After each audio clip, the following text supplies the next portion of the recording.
পকেটে টাকা পয়সা নেই, একটু চিলমিল করতে হবে। টাকা কই পাই কত?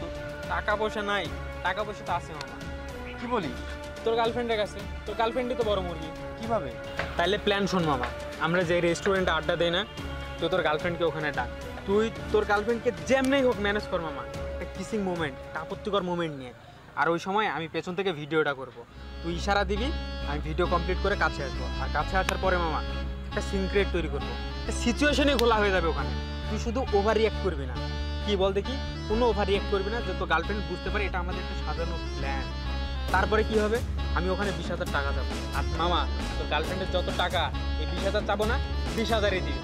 দেখ, আরে মামা, তুই তো হেভি প্ল্যান করছিস। কালকে স্কুল বাং দিয়ে এটা হবে। চল।